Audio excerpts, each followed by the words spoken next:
Tepeli kaka biso nyonso tokufa mutu atikala tepo tozomona lokolo ndireti lukuteleki ma miso ezame mobala lelaka te pasi na motema. Réponse akopesa biso ezali kaka yondo kobongisa mboka oyo po tozomona mboka yango banda élection esalama likambo moko ya malamu eza te.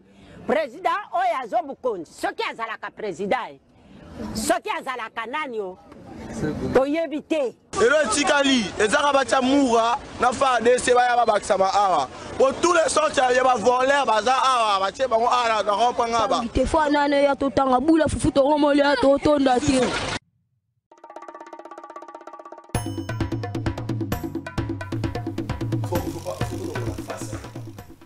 Merci beaucoup Mbote Nabino Nyonso, Congolais de tout bord, Congolais de tout genre, Batu Nyonso, Banda République moitié du Congo, Topesi Bino Mbote.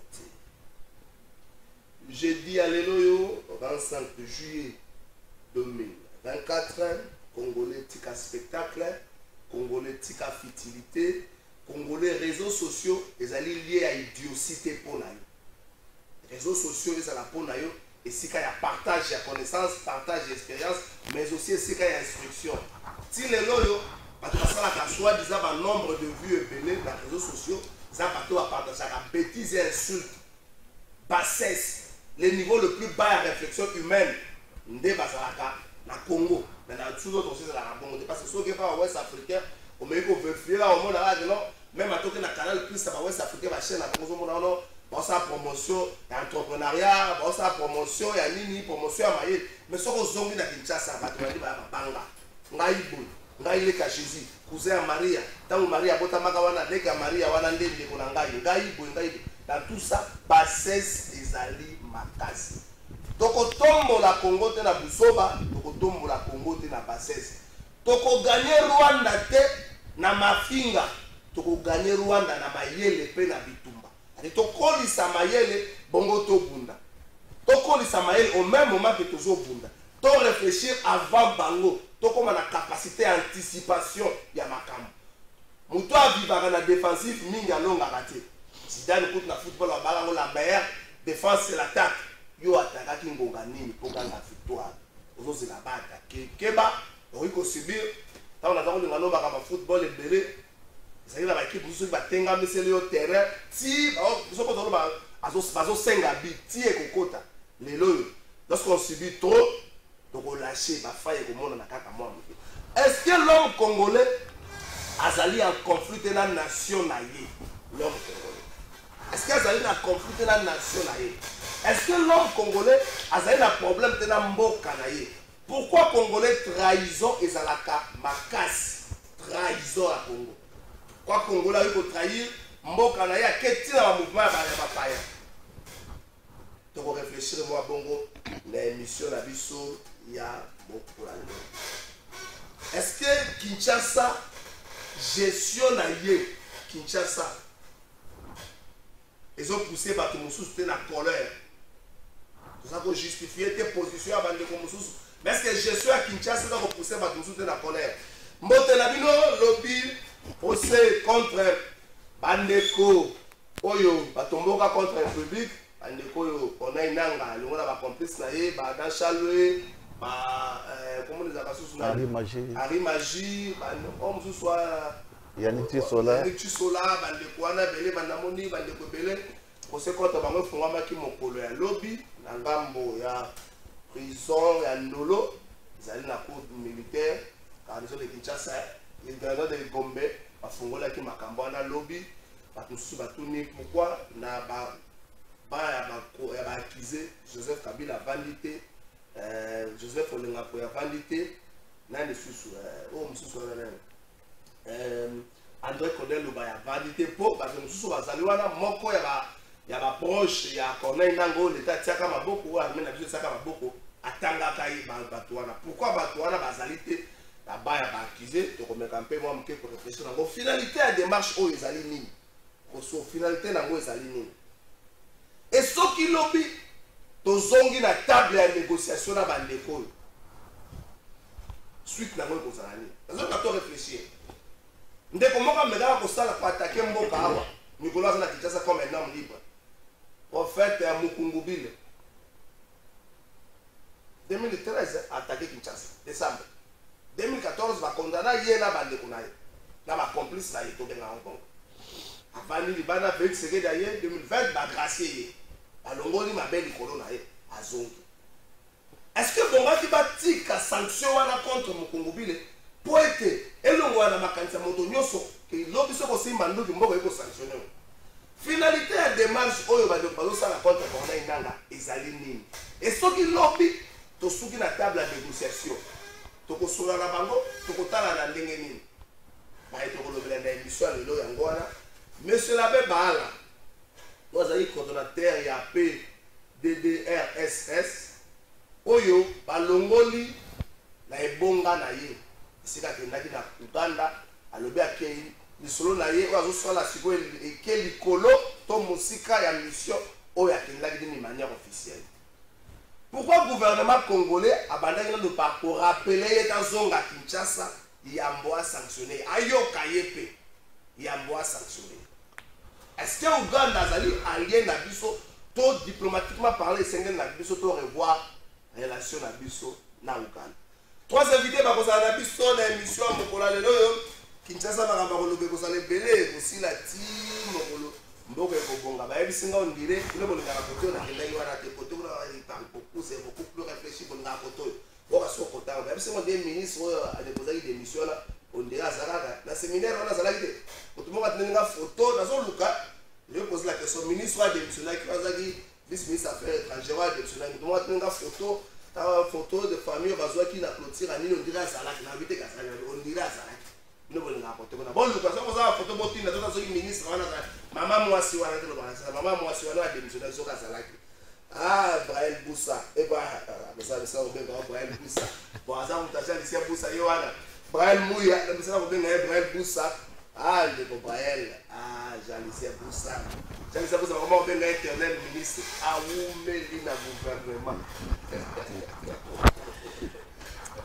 qui va le mettre sur la démission dans la bête de il y a leadership fort constructif débat leadership là débat mon scientifique mais dans ma position je faut que y banni le ngolo débat leadership là débat mon scientifique elle débat ko ça mara na télé mais dans ma position il faut y banni le ngolo à condamner mutu na côté de mutu mais débat leadership un débat scientifique dans ma position je faut le autorité to baneko ki maka kelasi ko kota na débat wana la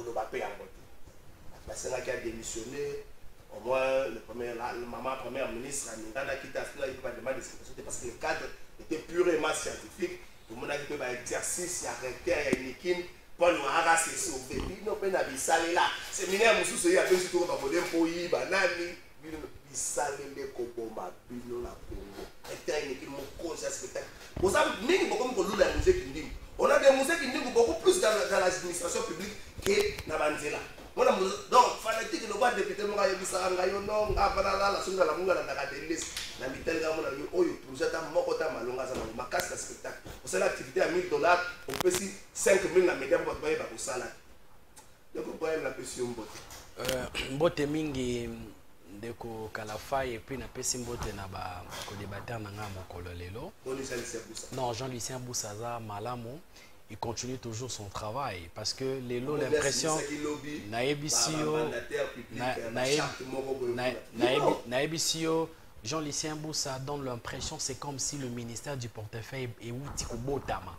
Or et bandaki déjà ezalaki déjà bandaki coexister c'est parce que Mutumoko azali na management ya malamu azali na vision claire ou ya ko soutenir mokonzi ya mboka et puis vision claire ya ko redéfinir objectif normale de nos entreprises. Hier, na Hilton, le ministre du portefeuille Jean-Lucien Boussa a fait signer un mandataire contrat de mandat na bango pour na kuluka, pour valoriser le système d'entreprise, pour améliorer la bonne gouvernance. Parce que, vous savez, les loyaux, transparence dans l'entreprise grâce à la signature, ça doit permettre aux entreprises de pouvoir gérer normalement. C'est-à-dire qu'il y a les contrats de résultats, il y a des obligations à la première réalité que le mandataire fallait baser l'exécution. Il y a un rôle dans bango, deuxième, il faut se rendre compte avant et après. Vous voyez, ça doit permettre à ce que l'entreprise soit la performance. Vous savez, parce que l'objectif aussi à l'entreprise est pour contribuer sur le relancement de l'économie. C'est comme ça que Jean-Lucien Boussa avait là, ce que sensibiliser nos mandateurs publics pour travailler dans la mission de l'entreprise. Parce que la mission des entreprises est une mission de mobilisation. Mission à contribuer pour l'économie en Boka, mission à contribuer pour le budget national. C'est comme ça que les mandataires vont travailler pour l'ambition de la population et faire éviter la corruption. Là, tout le monde sera d'accord avec Jean-Lucien Boussa que l'objectif de l'entreprise est clair. Tous les entreprises sont contribuer pour relancer l'économie les lots pour donc Jean-Lucien fait la fierté parce que portefeuille est déjà. Vous voyez, qu'on signe un contrat de mandat existant depuis 1991.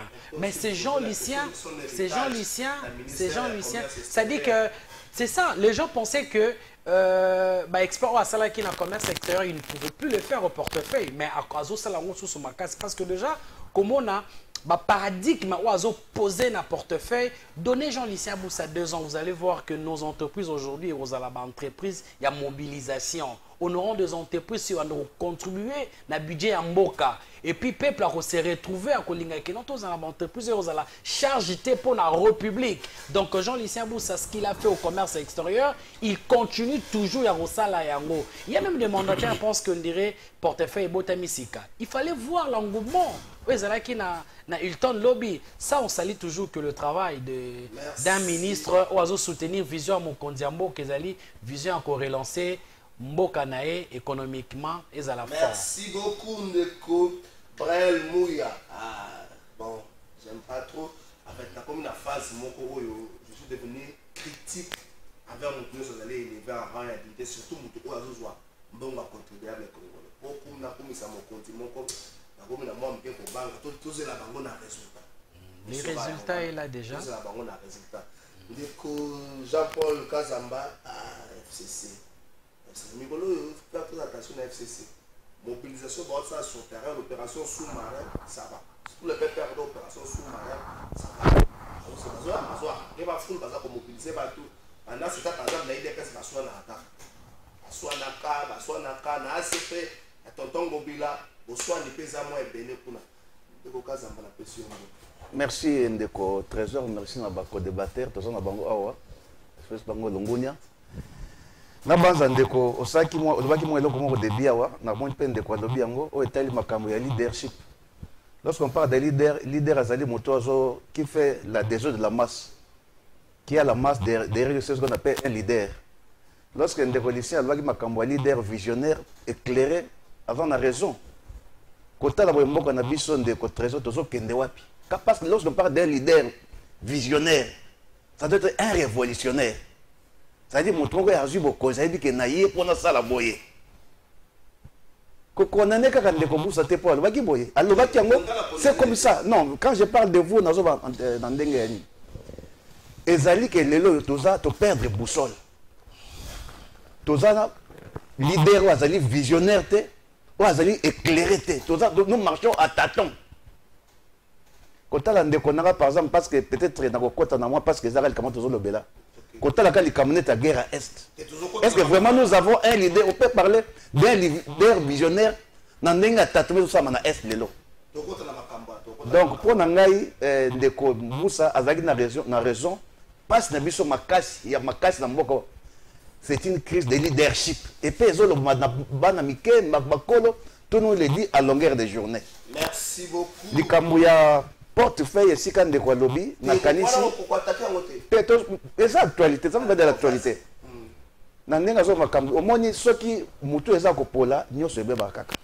Lelo ko makambo pa portefeuille mboka na biso na yebité to koloba nini. Est-ce que nous avons encore des trucs qui existent au Congo? Est-ce que nous avons la SNEL aujourd'hui où ça existe et des noms? Vient de régie des eaux. Et les autres qui existent na Combo, Transco, Onatra, Congo Airways. Parce que quand on parle de portefeuille, tout le monde a une entreprise Nyosowana. Merci. Ndeko, leadership visionnaire à Zalité, rien ne marche aussi même sur les plans, il y a portefeuille. Toujours attaquer, toujours attaquer gestion en boca. Jour où les politiciens vont monter ma jeune et na ACP na parti politique na Bangola.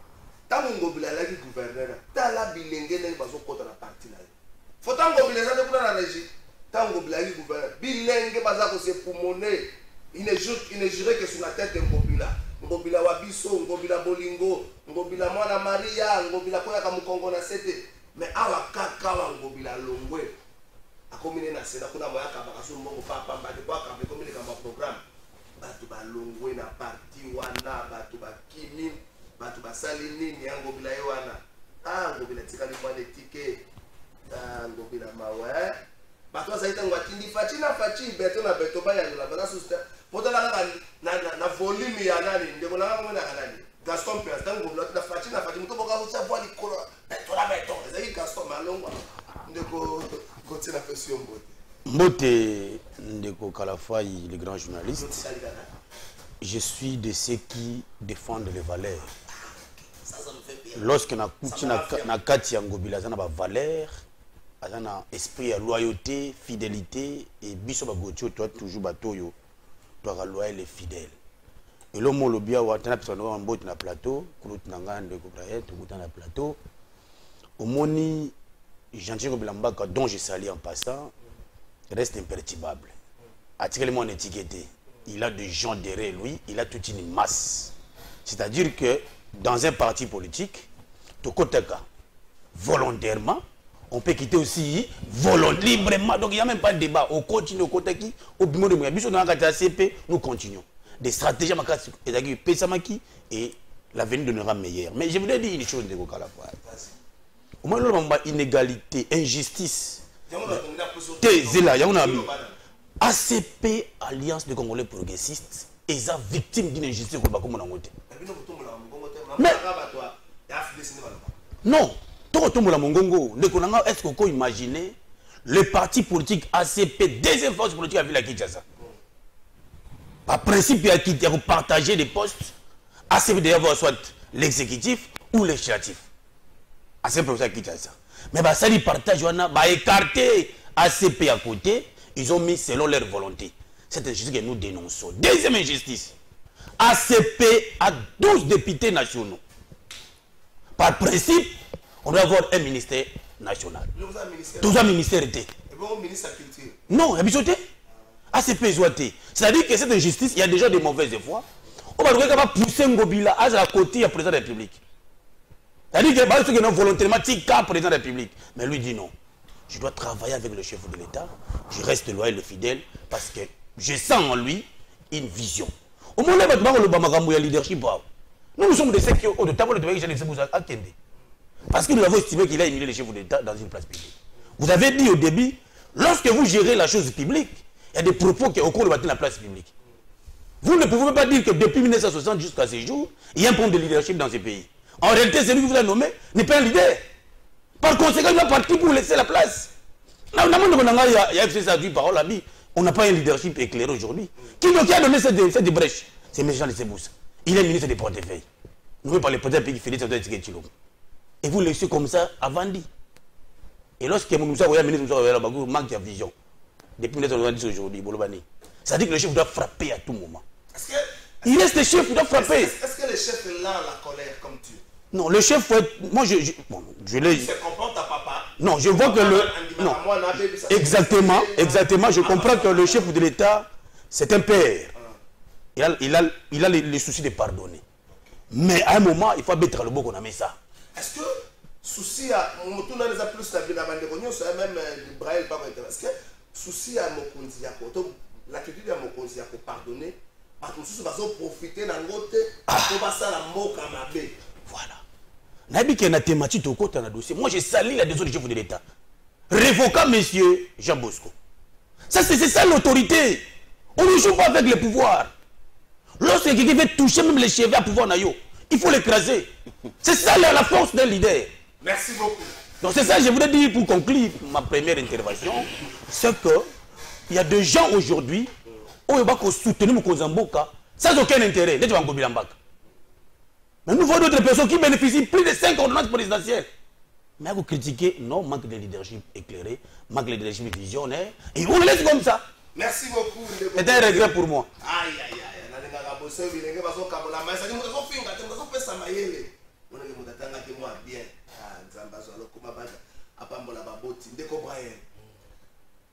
Est-ce que le loyo Congo comme État comme nation a un problème na banana c'est ses propres fils? Est-ce que le loyo Congo de 60 ans aujourd'hui a raté qu'on vende sa banane na une boké moko? Parce que de 60 ans aujourd'hui on a connu des rébellions.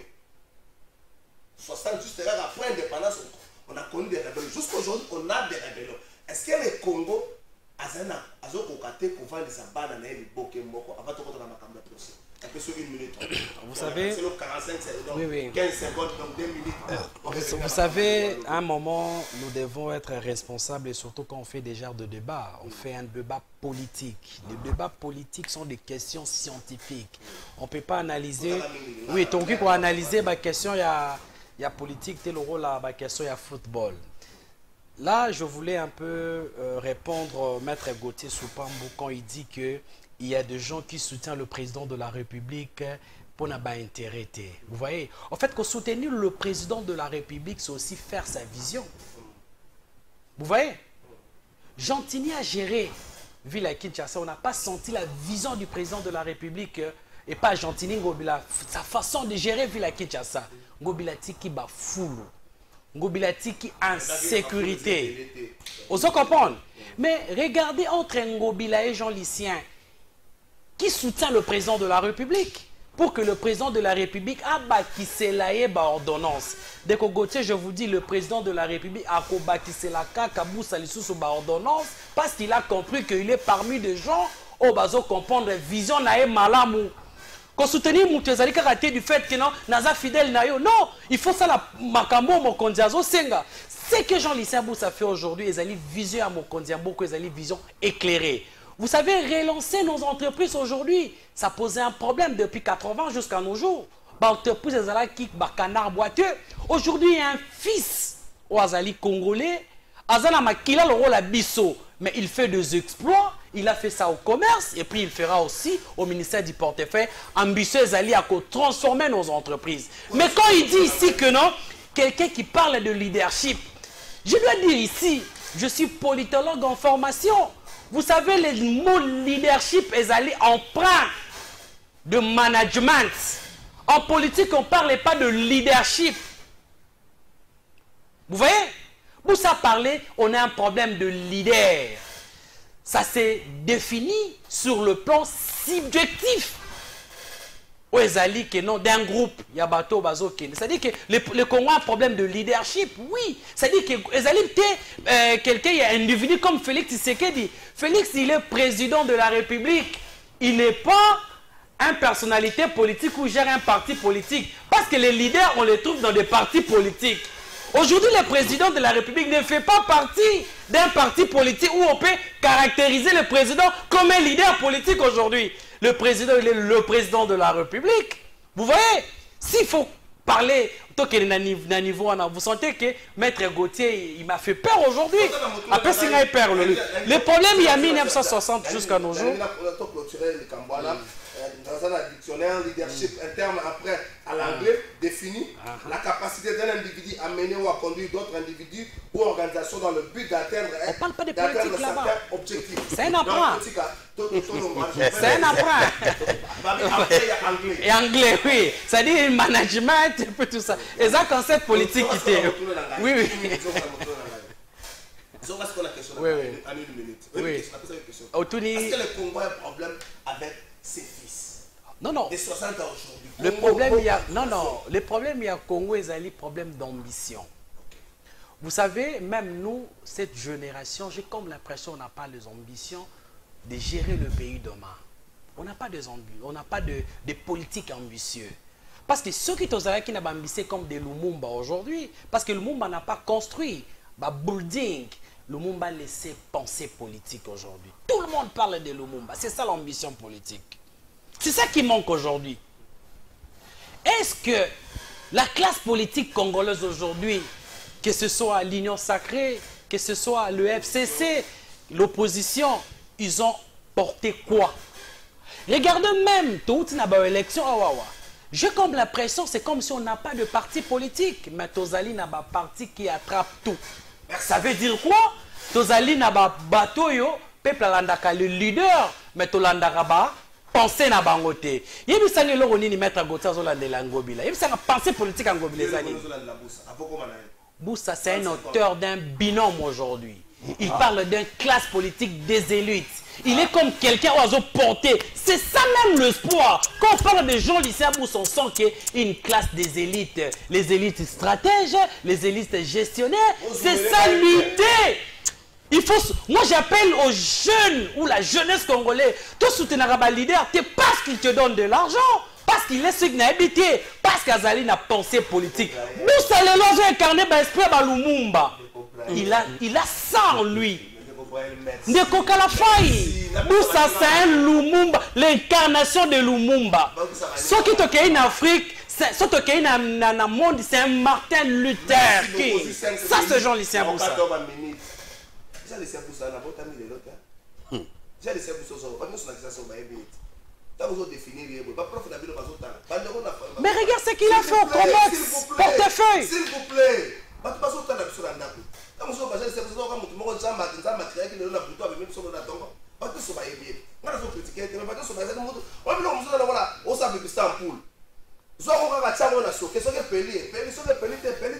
merci beaucoup. Jean-Paul Kazamba. Est-ce que le lot du problème du Congo a n'a pas fils de 60 ans? Par exemple, est-ce que le Congo a un problème? Merci Ndeko Trésor, mais dans le même ordre d'idée, nous se pèse ça. Je répondre à Ndeko Gauthier que Makamolobi et Pessinga passe mingi. Que le chef il faut frapper lorsqu'on lui dit des vérités. Au moins, il y a le bon mambo quand on c'est-à-dire que on a mon boutisme et on a ko simba bokozanga te mais yiba na yo mais ko simba bokozanga te. Nous avons un monsieur comme Lycéen Boussa ou a le vérité. Que dans la crise il y a leadership na kati mboka. Pour na pour pas frapper. Mais batika ngobila parce que ngobila avec la quantité comme boko fati béton na béton fati béton na béton azobinela ye. Mutane batika ye mais azo bokozanga mboka vérité yende fa longo. Mais ngana banzi et donc des personnes ba kozanga so passe même opérateur politique congolais les ali bazana notion il y a culture à démission parce que ndeko Boussa ko bongo dans des pays normaux so ka opérateur politique normal il fallait démissionner pour na tangu yo za na simambuto ya za na vision claire ici ka bozo kendete pour na tangu lo tangu quand na aveugle connaît aveugle mais on connaît ka le boulot yo ndimi ko za na simambuto za na leadership mo éclairer mais on fandi wana qu'est-ce que vous êtes en train de faire so ka za na muto za une culture politique.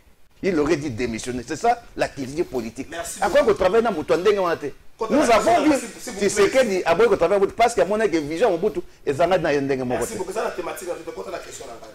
Ndeko biso na mboka na biso le vouloir vivre collectif ezalaka. Nationalisme ezali yango na mona tantôt ceux qui ezongi na est kuna à plus de 1000 km côté de ça ça marche parce que c'est vouloir vivre collectif ezalaka na kati ya congolais. O bengi nationalisme. Comment on a quatre léopards, comment on a Herbazoaka, Bukavu, on a tant à musée, ndenge marche et ça makao. Mais nous avons été des signes en Boka Nabiso, n'a pas dirigeants politiques. Au moins, ce qu'on suit de 65, par exemple, jusqu'à 80, on était dans le monolithisme, le pouvoir d'un seul.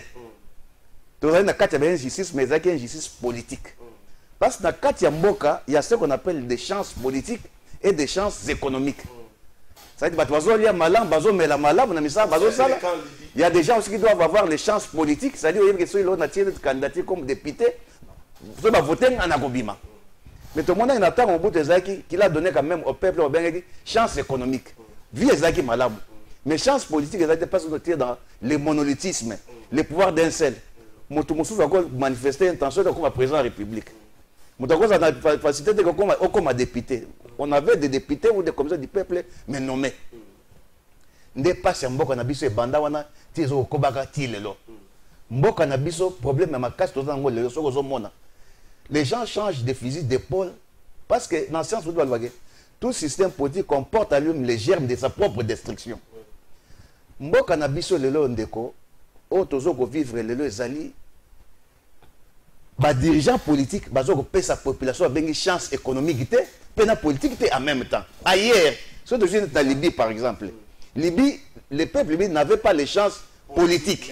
Mais il faut nous baser nango. Mais biso le côté dans des côtés, on a ni ces chances politiques, ni encore moins les chances économiques. Le peuple a souffert d'une façon que vous ne pouvez pas imaginer. Le prix des histoires grimpe chaque jour. Le peuple est en insécurité totale. Le peuple a dit que moi, on a besoin de condamner ça pour dire que non, on a besoin de Talibana comme député national, tout provincial. Il faut maman Atia Loboko, toi maman Ngadi.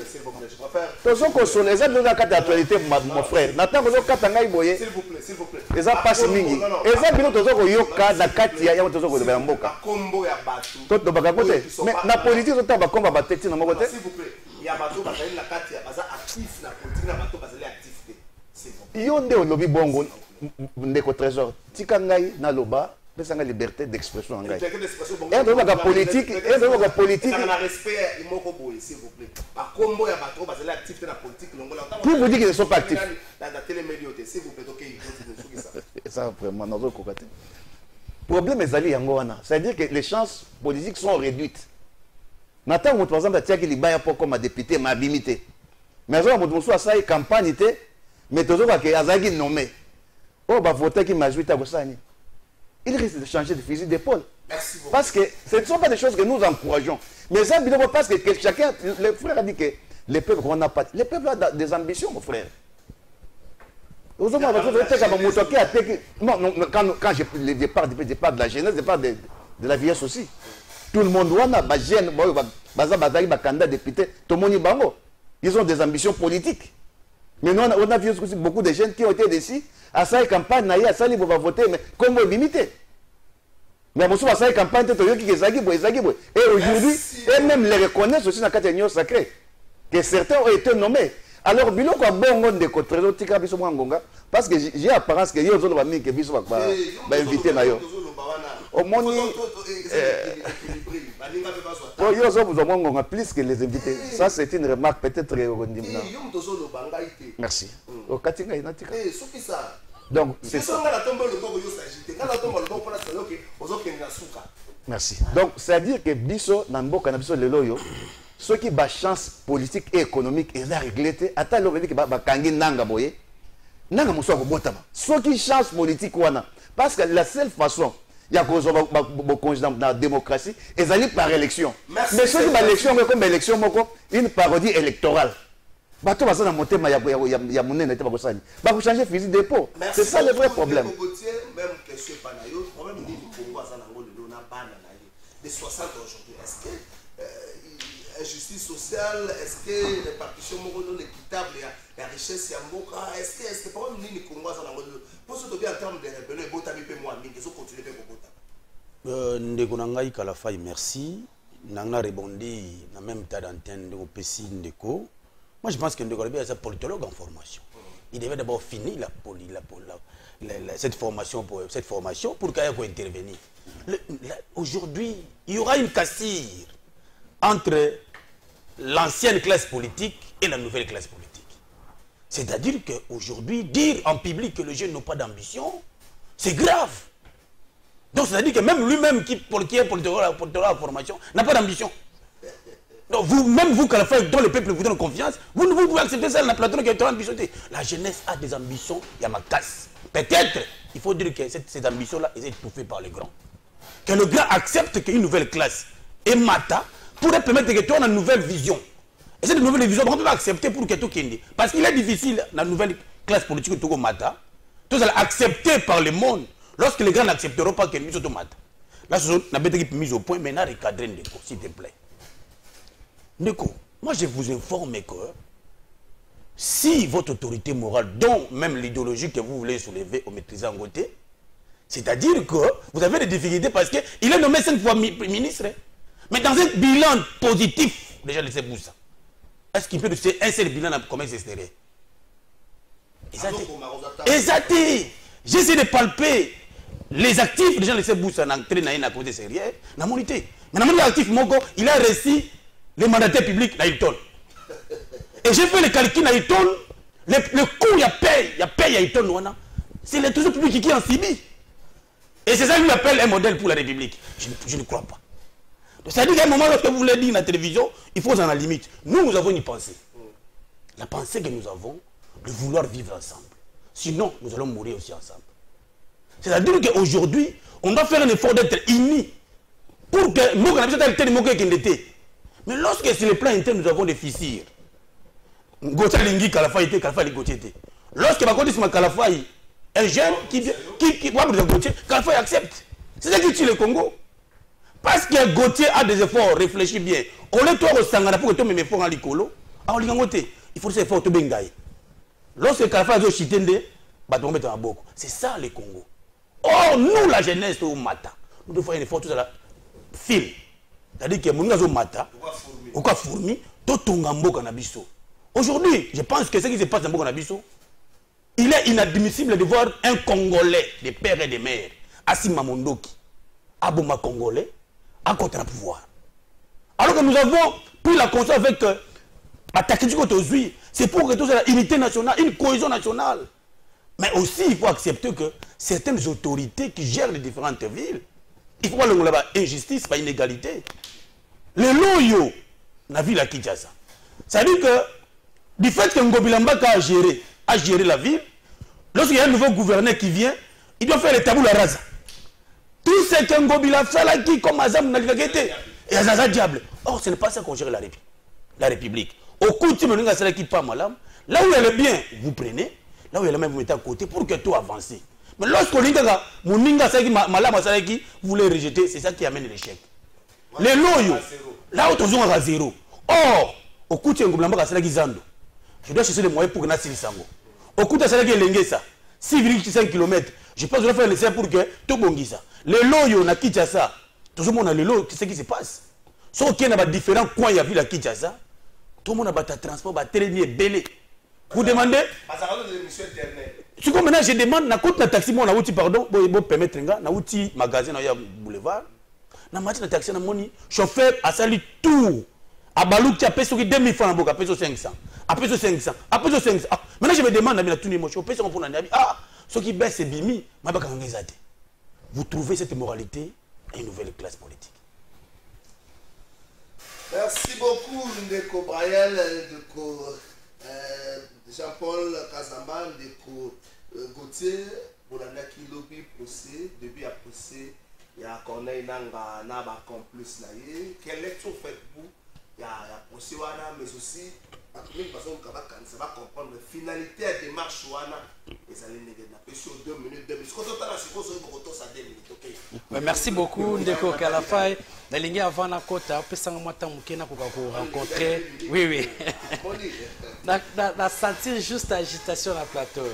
Maître Gauthier très agité, aime-moi se confondre. Alors que c'est ngai na lobi que les jeunes, oui, na bi que non nous le jeune aujourd'hui na tiena ngai. J'ai comme l'impression que tous en avons ambition té. Ah tu ce ko bali solo. Yo kana loba non c'est pas grave. Vous savez ici on parle d'état. Ah tu ko loba waté, lelo na mboka soki muto asali alukil susu muninga asali abomi wana bongi rebelle. Pourquoi muto akoki ko simba manduki pa bundisa mboka? Si ezali problème ya ambition. Comment biso bateau tozolo ba que nous sommes congolais na ko kende rébellion na zomanduki na yana bundisa pouvoir les aller en place pour nous faire souffrir population nangaï. C'est un manque d'ambition. De vision. De vision ou d'ambition? Non, c'est un manque d'ambition pour l'État. Parce que bateau balingi mboka, bazana vision ya Congo et c'est la Congo émergent. Bako lukaba ba détruire en côté. Vous savez, tout c'est l'ambition politique. Vous voyez, nos ambitions politiques aujourd'hui posent un problème. Oui, de quoi lobby que non, tous les jeunes bazaba ambitieux. Oui, les jeunes ont une ambition pour bakende wapi. On a vu de jeunes ministres, ils ont fait quoi pour l'État? Vous voyez, ça dit que ça pose aujourd'hui un problème aujourd'hui parce que on a comme l'impression classe politique n'a biso peso souffrir d'un problème et ambition politique. Nangi kolobal susu na luka oui. Oui, natiki. Mambo oyo ndeko nanga lobi. Bon, Makambuya Yananga, en fait, moi je félicite l'actuel ministre il y a justice parce que je salue son courage. Parce qu'au-delà de tout, bien qu'il n'en a pas ces moyens-là, mais Azalina, courage. Ça, je le salue.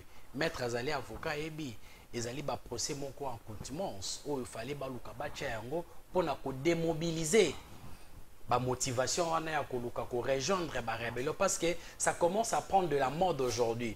Comme on a besoin de perdre, le combat politique était rébellion. Il ne faut pas qu'on doit identifier. Non, on a identifié Yannick Kichisola, il est du PPRD. Vous avez parlé de Yannick Kichisola. On ne peut pas parler. Identifié comme tu es union sacrée et autres. Le bac à la chaîne. Qu'on doit recevoir la fixisme en accusant les autres. C'est que ça m'a fait. Non, non, ici, on n'a pas accusé. Tozolo Bella un fait. Vous voyez? Et donc, ça la malamouté comme on a des jeunes. Ce que ça qui fait, des jeunes, il y a parti Nangaï, il y a maître Gauthier, on allait dénoncer ici. Vous voyez, je dis, nazo qui était, na banda qui m'a embouillé, a peu perdu, na ngina banda loba pe m'a embouillé. Il y a jeune, le rôle MLC, Dani Mamba, et zali biloko faut qu'on démobiliser. Vous voyez, tout le cateau construit Mboka Oyo. Tori ko la mukate lobby parce que je suis pas d'accord avec Trésor parce que ozo gérer mabe na kenena Simba Munduki. Ça dit tous en ambition nini pour na Congo lobby. Et moi j'encourage le ministre de la Justice ba continuer ba traquer bateau nyonso bazali na objectif ya ko déstabiliser Congo na biso sur le plan sécuritaire ba kanga bango. J'encourage le ministre de la Justice. Merci beaucoup Ndeko. Jean-Paul Kazamba, Olanda Kiyango, le Kola Congolais, nous sommes, mais Batmaso Betamine, sur la finalité à démarche, lecture de nous. Merci Ndeko. Au Monique, na moto a Manduki, pour Azobo Konzi, na moto par exemple a détourné 55 millions de dollars américains. Baza presque ndenge moko. Na moto a détourné 28 millions de dollars. Ok, par exemple, au côté forage d'eau, sommet qui a 16 millions. Oui, côté surfacturation, et pas à l'État, il y a 71 millions, dans 55 millions de surfacturation. Mon il faut applaudir. Mon toit a joué Mandou qui peut, Bozaba irresponsable, Bozo, Ndeko. Vous voyez que l'air de quoi ça va boyer, ils ont fait ça, passe, mais comment on a bagé à boyer, qu'on réfléchit dans le lingue boy. Vous voyez que l'on a extrait, parce qu'on fait boni. Pour na kozanga kolia, pour na kozanga komela, kozanga kisi. Kokufa kutu manduki mwana kanji ke eza liwa moko ya quand même un peu honorable que vous devez kufa pour azangi ya kolia pour azanga kikisi. Là aussi nous avons des rebelles, nous avons aussi des rebelles en cravate na kisasa awa. Des kuluna en cravate. Oyo batu soki par exemple que ça que procès public ko sama to photo mon appel net batu ya ndenge wana. Ndenge toza boy awa peuple oyo azana besoin ya c'est-à-dire que au monde nan ko mona ndeko bandeko mibale baza bango bala union sacrée mais tant ndenge bazo potana et le ça bango ka courage limbisa ndeko pardon limbisa nga tika ka bango ka frère tika bango pardon c'est-à-dire ezo ko lakisa en quel niveau mboka ezo ke na ko kufa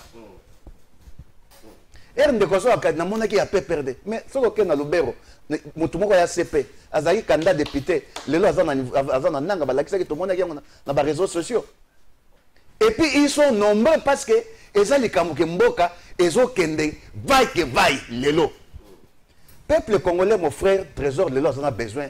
Il y a ma comédie. Ça, ce sont des comédies.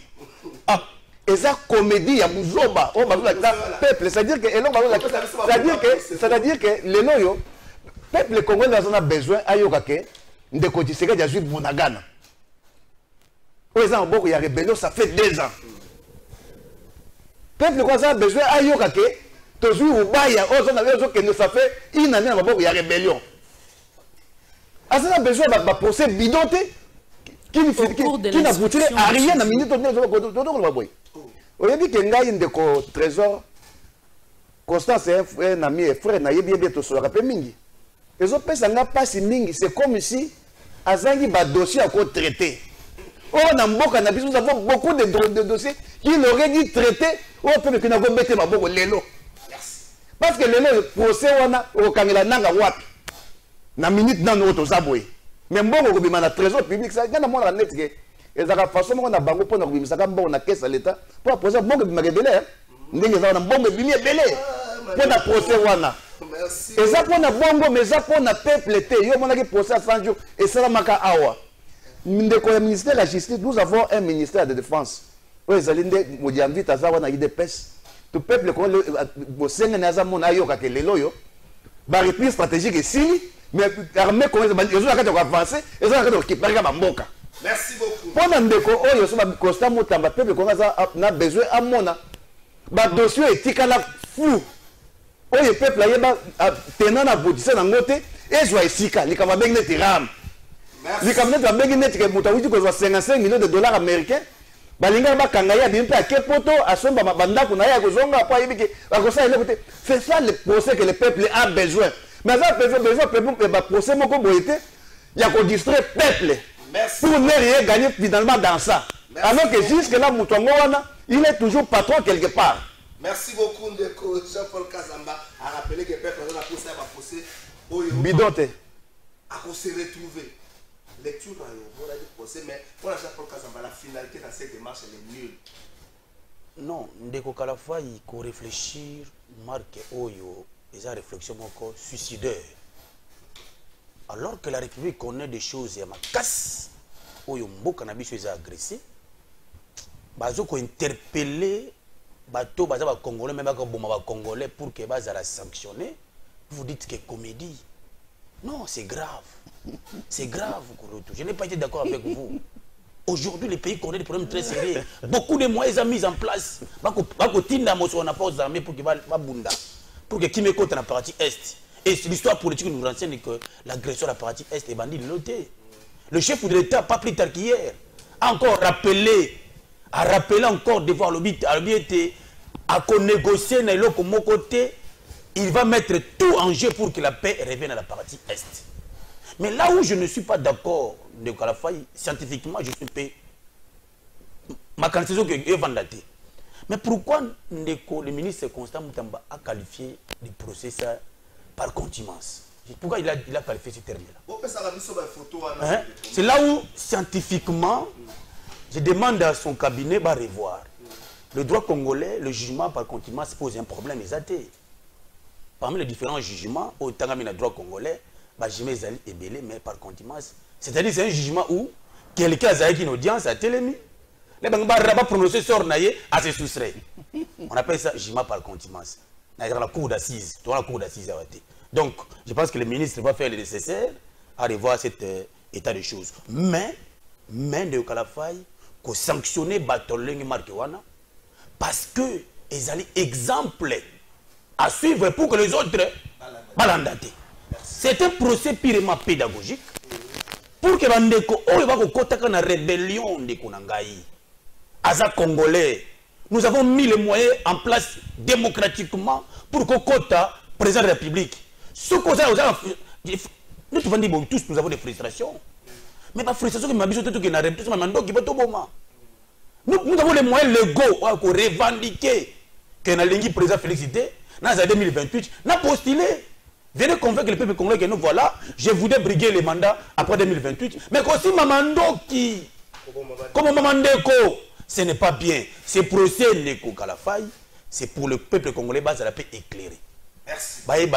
Comment les gens là se comportent, comment ils ont touché les armes, sont des actes de terrorisme où ils doivent être sanctionnés. Mais je voudrais finir l'intervention de Lokoyo.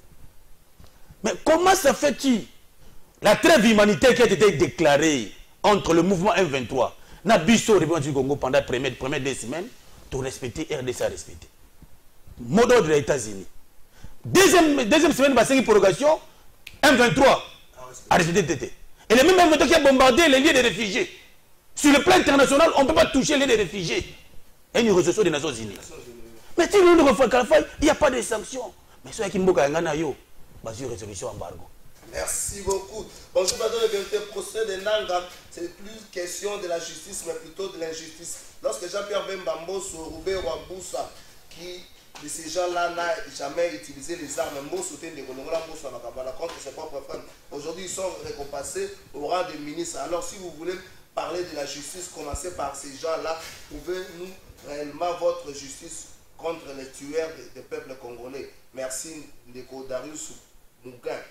Ndeko Joël Lagila, na zwa trêve moko avant na zongi la bande ko na otanga pe message na bango, message ya bande ko azola na biso Équateur za ko réclamer perchoir ya Sénat. Est-ce que vous savez Équateur o va venir nga lemba lisanga bonganga o wa kumukumisa fe ya sai. Ya sai na mbasu esili. Ndeko ba bola, boko no peta fera na mbasu. Ya sa na komeka lo kolopo, ya sa ba lotela ba TikTok. Bonjour de votre trésor, la première dame a combien d'ambongo à Sali compagnie aviation? Pourquoi pas tant Kazalaki na Belgique, Kazalaki Yangote, merci. Je ne sais pas te répondre, mais invité qu'on réponde à la question. Il faut d'abord qu'on prouve que les compagnies d'aviation, la première dame, bon répondre. Bonjour mon fils, Malam Koyi Bambongo Yamboka, Kasiko Simba, Mundu Kite, Papa Wese. Ah, Papa Wese. Mon attention.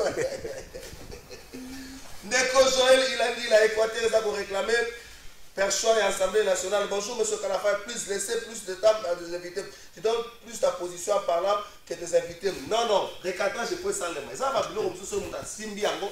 Si par exemple, à Fingi Jean-Paul Kazama, qui sont à plateau, il faut te recadrer. Totika Yenga, le va ça m'a calissé. Merci beaucoup, Ndeko. Ndeko Joël, il a dit Équateur.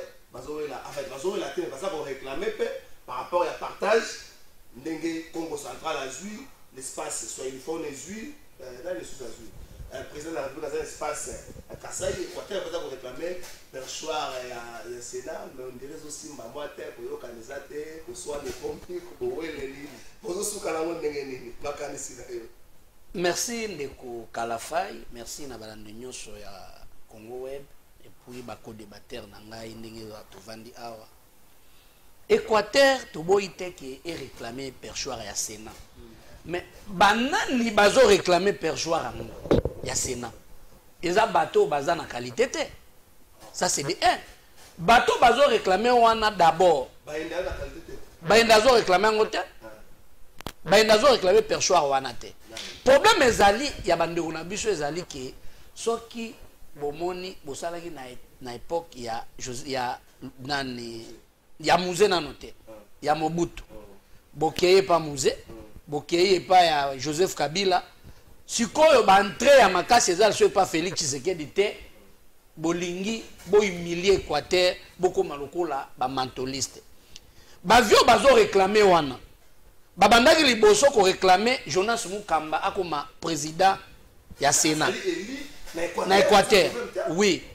Balongwa les sous pas Jonas Mukamba. Ba même vient on ba comme réclamer les sous Bofili akoma président ya Sénat. Ozoma na take comme matolo. Yango biso. Oui, on ne refuse pas. Yango biso ba équatorien. Oyo ya Équateur ya muke, oyo ya miroir ya Grand Équateur.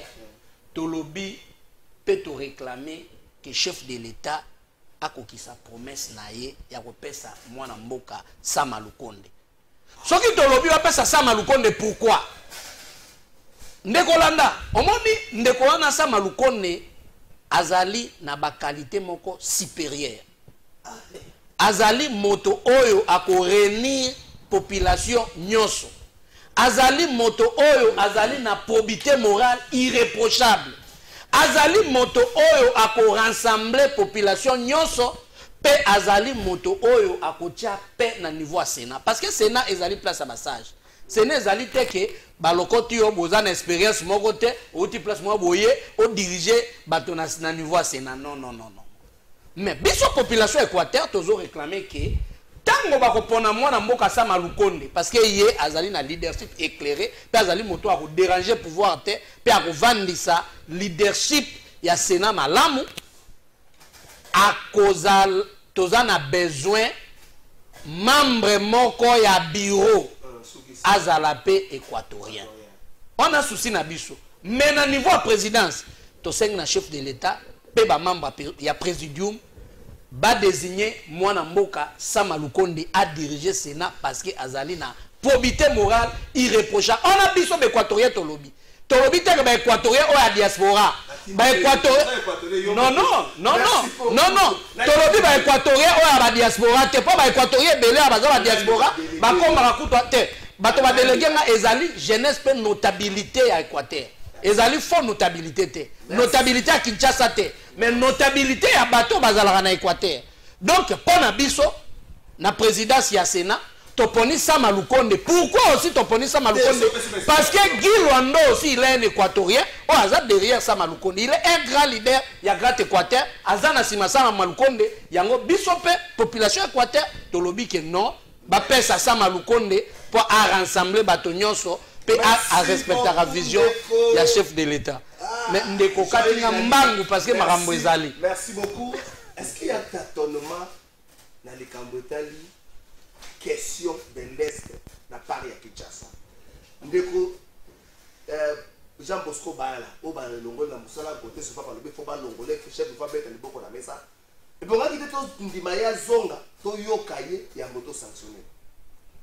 Merci ndeko na moni peut-être na lien na côté thématique na yo ki makambo etalité makambo ya ba Sénat nani ba kotia boy ba kotia boy non écoutez au moins ba dire monsieur est-ce que tu peux parler mon frère on dit mboka na biso sur total to sagi 6 mois sans que gouvernement ma po bat bazo potana oh il faut comme boy na mona ngo eza ba débat moko ya décaniveau ko ya ko sa ba débat wa po mutu boy foaza la boy mboka oh to ya ko sa débat na télévision te boy parce que l'émission est très suivie mon frère comment mutu ya wa sika tozalia abandi ko makambo Sama Lukonde wa zali premier qui n'a rien foutu comme premier ministre ya ko bana sika tozali qui est forme président Sénat et ba tozo na pe mission na zo pesa nguso valeur te kotala boy parce que ba thématique boy na na ipona ba thématique eza misato ya makambo teke mutu ka ya non po alors boy excusez-moi mon frère excusez-moi vous répondre la question Anna.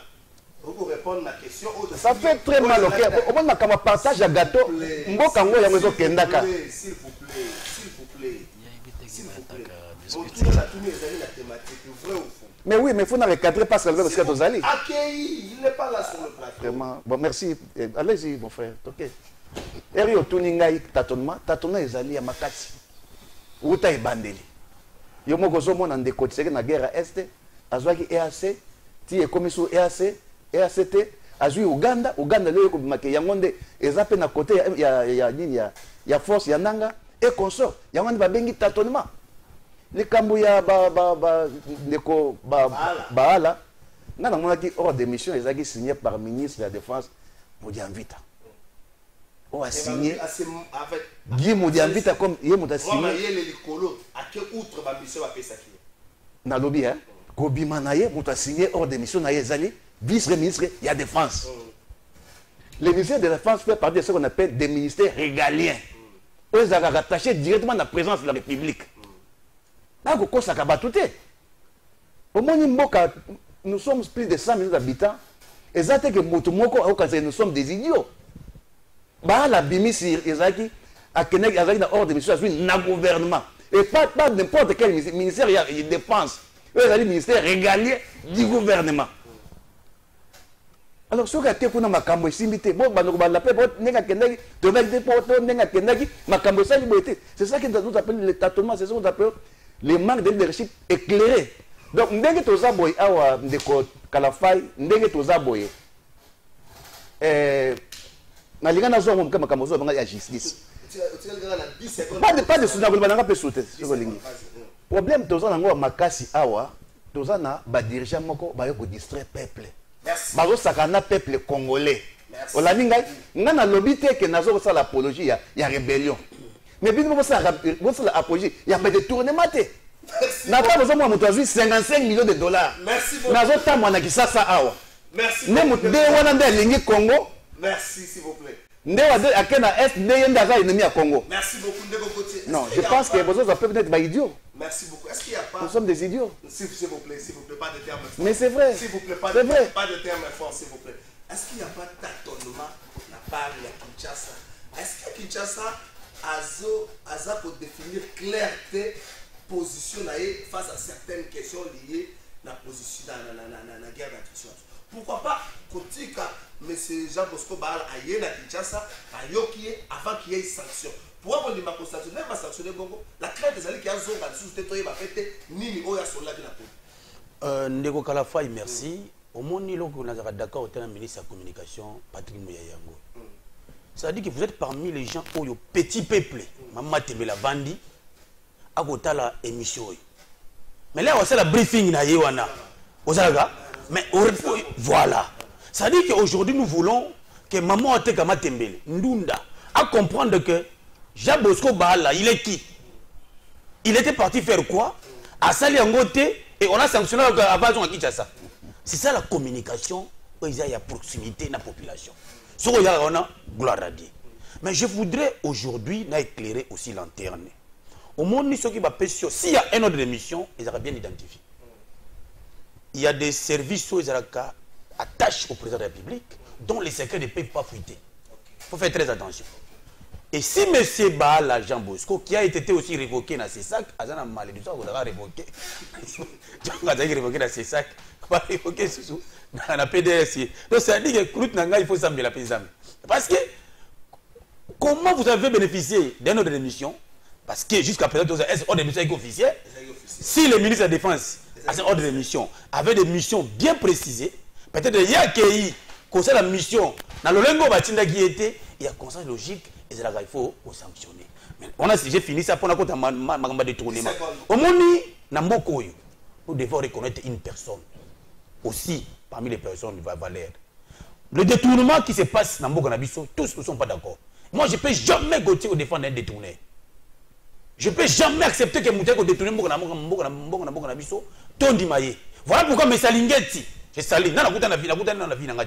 Mais il est honnête, c'est ce qu'il fait. Il fait un travail.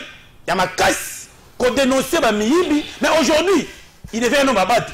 Merci beaucoup, Maître Gauthier, de comprendre que nous sommes cette émission. Est-ce qu'il y a tâtonnement ou encore le gouvernement congolais peut sa position clarté la question de l'Est? Est-ce qu'on ne devrait pas pour Yoka, mais c'est la même balle avant sanction? La logique voudrait aussi avant de sanctionner mon Yoka. Donc, vous savez, les problèmes à l'Est, ils allaient déjà dénommés comme conflits internationaux, où ils allaient sous conflits armés. Baala, Azali, Cordon, il y a une structure où ils allaient désarmement. Ils allaient attacher le ministère, il y a défense. Bazana, ba mission, ils allaient précis. Ils ne devraient pas aller chercher à négocier avec l'Ouganda. Parce que déjà bien qu'aujourd'hui, Tozali Soussou n'a pas rapport moko traditionnel avec le Rwanda et d'autres États là par rapport à la guerre, mais il y a des canaux où ils allaient bien définis pour négocier. Nous avons les feuilles de route où ils allaient et puis il y a des structures résolues qui sont attachées au ministère des Affaires étrangères. Le ministère de la Défense ou la structure de désarmement ne peut pas aller évoquer la question de négociation. Ils allaient faute grave. Les alliés trahison, c'est que Baala fait les alliés trahison parce que Azala qui n'a compétence sur Wana T. Même ceux qui ont compétence sur Okélé, pour les alliés qu'on négocie réinsection et puis qu'on doit. Ministre des Affaires étrangères. C'est ministre des Affaires étrangères. Merci de Gauthier, Jean-Paul Tazebe, merci. Gaël Léal, merci. Francis Béa, merci. Jules Bongeli, merci. Bandeko, la monnaie de guerre, la bino. Bandeko, dans ma message. Mais souffrez à un certain moment, tous par son de cloches nyos. Tout le monde on est habitué à répondre à bateau bonge toyoka. Il faut demander plutôt la bateau profondeur. mais pas qu'on y aura un son de cloche moko. C'est un esprit qui a régné dans ces pays pendant un long moment. La plupart des choses sont on a germe. Les choses sont peut-être que tu as botami la nona c'est na boza germe, mais on a germe la dictature en nous. Et ça vraiment bon na Congo to longo na pas na toujours botami ko ne ba longo na ko ko biso la époque na ko titoyer papa te. Et ça na évité na ko titoyer te. Là c'est faut que là le bon ba lima bon. Mais germe mo ko botami na biso na accepte difficilement la contradiction. To yeko na ko yoka ngo, to yoka ka mutu. Mutu ali ko ma pe ko ça yo ke ba kuna di boulot ça ne ko de kana voiture boy ko yoka ko zinda. Au coup, merci, monsieur.